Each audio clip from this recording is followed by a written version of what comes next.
부자 아빠 기요사키가 말하는 부자들의 음모 두 번째 시간입니다. 1부 부자들의 계략. 지금의 금융위기는 부자들의 음모에서 시작되었다. 돈은 모든 악의 뿌리인가? 돈을 사랑하는 것이 정말 악의 뿌리일까? 아니면 돈을 무시하는 것이 진정한 악의 뿌리일까? 당신은 학교에서 돈에 대해 무엇을 배웠는가? 학교에서 돈에 대해서 거의 아니 하나도 가르치지 않는 것을 궁금하게 여긴 적은 없는가? 학교에서 금융교육을 하지 않는 것은 단순히 교육 지도자들이 부주의한 탓일까? 아니면 혹시 우리 사회를 지배하는 거대한 음모가 작동한 결과는 아닐까? 이유가 어떠하든 상관없다. 돈이 많건 적건, 교육을 받았건 받지 못했건, 어른이건 아이건, 직장이 있건 없건, 우리는 모두 돈을 쓰며 살아야 한다. 좋든 싫든 현대 사회를 살아가기 위해서는 돈이 필요하다. 돈이 있느냐 없느냐에 따라서 우리 삶은 엄청나게 달라진다. 그렇기 때문에 학교에서 돈을 가르치지 않는 것은 터무니없고 잔인하고 악랄한 것이다. 독자 코멘트. 우리는 모두 깨어나 행동을 해야 한다. 우리 교육제도가 돈에 대해 책임지고 가르치도록 바꿔야 한다. 우리 아이들에게 돈을 가르치지 않는 것은 언제 충돌할지 모르는 폭주 기관차를 타고 있는 것과 마찬가지다. 나는 플로리다와 오클라호마에서 중학교와 고등학교를 다녔다. 금융에 대한 교육은 전혀 받아본 적이 없다. 학교를 졸업하자마자 그들은 날 철공소로 쫓아냈다. 새로운 시대 돈의 규칙이 바뀌다. 1971년 닉슨 대통령은 돈의 규칙을 바꿨다. 의회의 비준도 받지 않고 달러와 금의 교환을 금지한 것이다. 메인주 미노트 섬에서 이틀 동안 조용히 회의를 하고 난 뒤 일방적으로 내린 결정이었다. 국무부와도 국제통화제도와도 상의하지 않았다. 당시 미국은 베트남 전쟁에 돈을 쏘아붓는 바람에 세입보다 세출이 압도적으로 늘어났고 이를 메우기 위해 엄청난 돈을 외국에서 빌렸다. 또한 경제가 성장하면서 더 많은 기름을 수입해야만 했다. 국가 부채를 갚기 위해서 미국 재무부는 계속 돈을 찍어내야 했고 그만큼 금을 확보하는 것이 어려워졌다. 달러를 금과 직접 교환할 수 없게 된 것이다. 이러한 상황에서 달러를 국제통화로 사용하는 나라들이 달러의 가치를 의심하기 시작했다. 실제로 미국은 하루하루 파산으로 치닫고 있었다. 버는 것보다 쓰는 돈이 더 많았다. 미국은 그 돈을 갚을 수 없었다. 달러를 더 찍어내려면 더 많은 금이 필요했지만 그만큼 금을 확보할 수 없었다. 결국 닉슨은 달러를 방어하기 위해 금 태환 정지 조치를 취함으로써 빚의 구렁텅이에 빠진 미국을 구해내기 위한 돌파구를 마련한 것이다. 1971년 순식간에 돈의 규칙이 바뀌면서 엄청난 돈이 쏟아져 나오기 시작했다. 역사상 유례없는 경제 호황이 시작되었다. 아무런 근거도 없이 고정된 가치도 없이 마구 찍어낸 돈을 사람들이 받아들이는 한 호황은 계속되었다. 세계가 달러를 믿고 사용하는 것은 어떠한 가치로 그것이 보장되기 때문이 아니었다.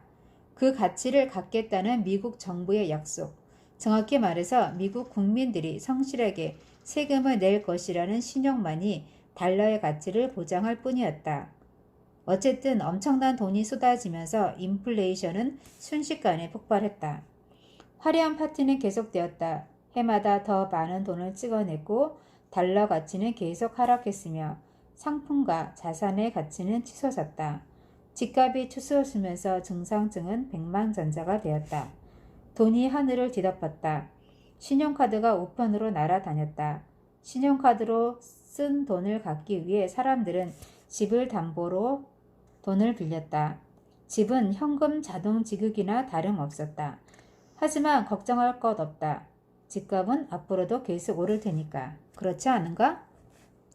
하지만 이러한 경제 시스템의 이상 신호가 감지되기 시작했다. 아니, 눈앞에서 경고 신호가 깜빡이는데도 탐욕에 눈이 먼 사람들, 신용카드의 편리함에 눈이 먼 사람들은 그 신호를 무시했다. 2007년 한 번도 들어보지 못한 새로운 용어가 우리 앞에 나타났다. 서브프라임 모기지라는 말이다. 집을 살 만한 여력이 안 되는 사람들에게 집 살 돈을 빌려주는 제도를 말한다. 집값은 계속 오르기 때문에 대출금을 회수하지 못한다고 하더라도 집만 담보로 잡고 있으면 된다는 계산에서 아무한테나 마구 돈을 빌려준 것이다. 서브프라임 모기지 사태가 터졌을 때 사람들은 가난한 사람들, 즉 자기 집을 갖고 싶다는 허황된 욕심에 눈이 멀어 엄청난 돈을 빌린 경제관념이 없는 한심한 사람들의 이야기라고 생각했다. 또는 대박을 노리고 날뛰는 부동산 투기꾼들의 이야기라고 여겼다. 심지어 2008년 말까지도 공화당 대통령 후보 존 맥케인은 이 사태를 심각하게 받아들이지 않았다. 그는 이런 말로 사람들을 안심시키려고 했다. 우리 경제의 펀더멘털은 튼튼합니다. 이와 비슷한 시기에 또 다른 단어 하나가 일상 대화 속으로 들어왔다. 바로 구제금융이라는 말이다. 무모하게 큰 돈을 빌린 서브프라임 대출자들과 마찬가지로 현금도 없는 상태에서 엄청난 빚을 진 거대 은행들이 망하지 않도록 정부가 돈을 대주는 것을 말한다. 금융위기가 확산되면서 수백만 명이 직장과 집을 잃고 저축한 돈, 보험, 퇴직연금을 모두 날렸다. 아직까지 무사하다 하더라도 언제 자기 차례가 올지 모른다는 생각에 많은 사람들이 불안에 떨고 있다. 나라 전체가 파산 직전 상황에 처해 있다. 미국에서 가장 부유한 주였던 캘리포니아는 파산에 직면하여 의회 의원들의 급료를 차용증으로 지불할 것을 고려하고 있을 정도다. 사람들은 미국의 새로운 대통령 버락 오바마가 이 난세를 구원해 줄 것이라고 기대하고 있다. 세상이 작동하는 방식. 1983년 나는 벅민스터 폴러가 쓴 자이언트 그런치라는 책을 읽었다. 여기서 그런치는 총체적 현금 강탈의 첫 글자를 따서 만든 말이다. 이 책은 거대 부자들과 거대 권력자들이 수세기 동안 사람들을 어떻게 강탈하고 착취해 왔는지를 세세하게 파헤친다. 부자들의 음모 오리지널 버전인 셈이다. 자이언트 그런치는 수천 년 전부터 오늘날까지 수많은 왕들이 또 부자들과 권력자들이 어떻게 민중을 지배해 왔는지 설명한다. 오늘날 진짜 은행 강도는 총을 들고 복면을 쓴 채 은행에 침입하지 않는다. 근사한 양복에 넥타이를 메고 화려한 대학 졸업장을 자랑하며 창고 안에 들어가 은행을 턴다. 28년 전 나는 자이언트 그런치를 읽고서 금융 혼란이 곧 닥칠 것을 예측할 수 있었다. 다만 그 시기가 언제일지 몰랐을 뿐이다. 지금까지 나의 투자와 사업적 모험이 별 어려움 없이 성공할 수 있었던 것도 이 책을 읽고 늘 대비해 왔기 때문이다. 음모에 관한 책을 쓰는 사람들은 대개 주류에서 벗어난 극단론자들이다. 하지만 벅민스터 폴러 박사는 비주류도 아니고 극단론자도 아니다. 하버드 대학교를 다녔으며 물론 졸업을 하지는 못했지만 성적이 아주 좋았다. 빌 게이츠도 하버드 대학교를 중퇴했다는 사실을 알 것이다. 그는 또한 미국 역사상 가장 훌륭한 업적을 이룬 사람 중 하나로 기억된다. 미국 건축가 협회에서 선정하는 미국에서 가장 위대한 건축 설계자로 뽑힌 적이 있으며 수많은 특허를 가지고 있다. 또한 존경받는 미래학자이며 환경주의라는 말이 나오기 훨씬 전부터 환경주의자였다. 하지만 무엇보다도 그가 존경받는 이유는 자신의 천재성을 자기 자신을 위해서 또는 자신의 부와 권력을 위해서가 아니라 세상의 모든 사람들에게 혜택을 주기 위해 사용했기 때문이다. 자이언트 그런치는 세상에 작동하는 방식에 대해 어렴풋이 갇히고 있던 나의 의심을 확신으로 바꿔주었다. 학교에서 돈에 대해 가르치지 않는 이유를 비로소 이해했던 것이다. 또한 결코 정당화할 수 없는 전쟁을 하기 위해 내가 베트남까지 갔던 이유도 알게 되었다. 한마디로 전쟁은 이윤이 남는 장사이고 거의 모든 전쟁의 원인은 애국심이 아니라 탐욕이다. 4년제 연방 군사학교를 다녔고 2번이나 베트남에 파견되어 5년 동안 해병 항공대에서 헬기 조종사로 임무를 수행했던 나는 풀러 박사를 통해 진실을 깨달은 것이다. 그가 CIA를 자본주의를 지키는 보이지 않는 군대라고 풀이하는 이유를 나는 경험을 통해 공감할 수 있었다. 자이언트 그런츠가 나에게 준 가장 큰 선물은 내 안에 잠자고 있던 학생을 일깨워준 것이다. 난생 처음 나는 공부하고 싶은 과목을 발견했다. 부자와 권력자들이 어떻게 민중을 합법적으로 착취하는지 알고 싶었다. 1983년 이후 나는 이 과목을 공부하기 위해 관련된 책을 50권 이상 독파하고 공부했다. 각각의 책마다 퍼즐이 한두 개씩 들어 있었다.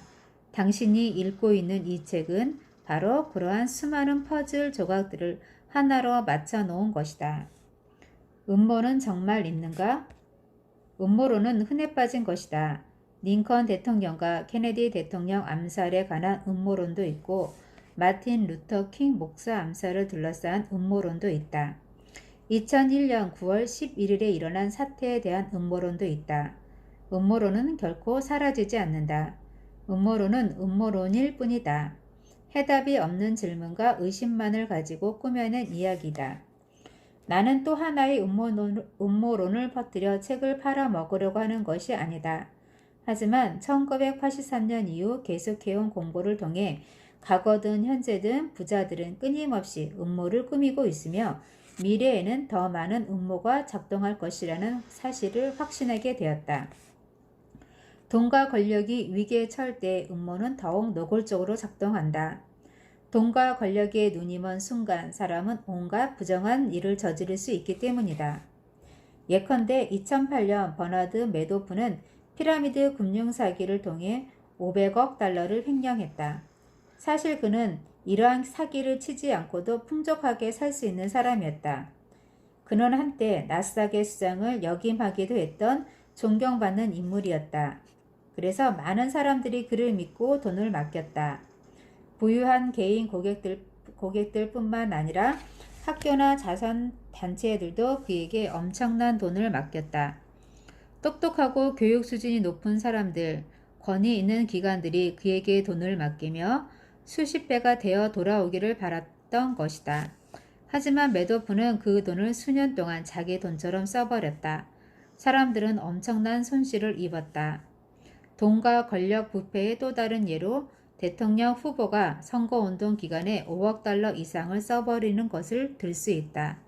대통령의 연봉은 겨우 40만 달러인데 연봉의 1000배가 넘는 돈을 쓰는 셈이다. 그렇다면 지금 이 금융위기도 음모가 작동한 결과라는 말인가? 어떤 측면에서 나는 그렇다고 생각한다. 하지만 우리에게 중요한 질문은 그래서 어쨌다고 이다. 음모가 작동하든 말든 이 상황에서 벗어나기 위해 우리는 어떻게 해야 한다는 말인가? 지금의 금융위기를 최초로 유발한 사람들은 대부분 죽었지만 그들이 기획한 상황은 지금도 진행되고 있다. 죽은 사람과 왈가왈부해봤자 아무 소용없는 일이다. 음모의 결과이건 아니건 몇몇 상황과 사건은 우리 삶에 심오하고도 보이지 않는 방식으로 큰 영향을 미친다. 금융교육을 예로 들어보자. 오늘날 학교에서 돈에 대해 가르치지 않는다는 사실은 정말 이해할 수 없는 일이다. 기껏해야 용돈 기입장을 어떻게 쓰는지, 주식시장에서 주식을 어떻게 사고파는지, 은행에 돈을 어떻게 저금하는지, 퇴직연금이 어떻게 노후를 보장하는지에 대해 가르치는 것이 전부다. 이 모든 것들이 바로 자신이 번 돈을 부자들에게 고스란히 되돌려주는 방법이다. 부자들은 돈 버는 법을 절대 다른 사람들에게 가르쳐주지 않는다. 때로는 금융교육이라는 명분 아래 은행가나 재정설계사를 직접 초빙해 아이들을 가르치는 경우도 있다. 그야말로 닭장 안에 여우를 집어넣어주는 꼴이다. 물론 은행가나 재정설계사들이 나쁘다고 말하는 것이 아니다. 하지만 그들은 모두 부자와 권력자의 하수인일 뿐이다. 그들이 하는 일은 사람들을 가르치는 것이 아니라 더 많은 미래의 고객을 끌어들이는 것이다. 그들은 자신이 속한 조직, 즉 은행에 이익을 가져다 주기 위해 비즈니스를 할 뿐이다. 돈을 은행에 저축하라고, 뮤추얼 펀드에 투자하라고 달고 닳은 이야기를 계속 반복한다.